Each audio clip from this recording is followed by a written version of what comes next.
Wrapped up in Sandton, north of Johannesburg.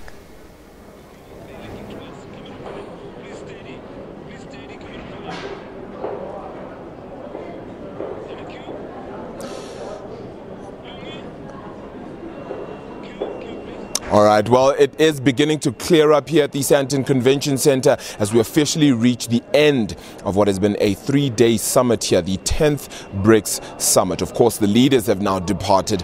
President Cyril Ramaphosa has also spoken to the media, and now he's set to depart very soon. It may be the end of the summit, but of course, everything that needs to be put together and sorted out now, after those commemorations, after the celebrations and the fanfare, now needs to come down to hard and real work. A lot has happened over the 3 days. Of course, we saw before the BRICS summit itself began, we saw China, of course, put through some firm commitments to loaning out money to South Africa, as well as other firm investment ideas. We saw the Joburg cooperation as well being signed at the BRICS summit in itself. One of the many things being part of that is as well just vaccines that being housed here in South Africa, and just the cooperation between the nations. At the same time, Africa hosting what is essentially a big part of day 3 of the BRICS summit in and of itself. Just the countries themselves affirming the need for Africa to be aligned and join in hands when moving forward as an emerging bloc, shall we call it,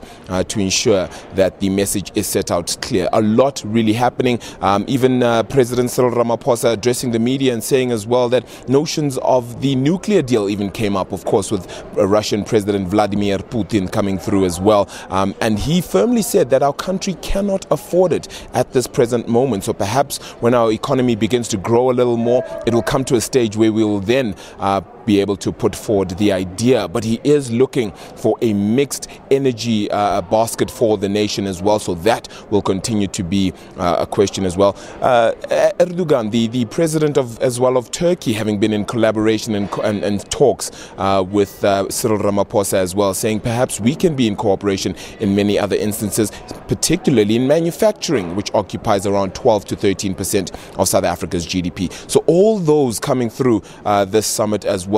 Many saying it has been quite a successful one, particularly because the nations seem to have come together amidst a trade war that the United States has began, and perhaps forming a formidable bloc that says no to trade wars, no to unilateralism, and more so agreeing to multilateralism as well. Cooperation in this society amidst, of course, the 4th Industrial Revolution is the key element and the key message to take away from this, the 10th BRICS summit.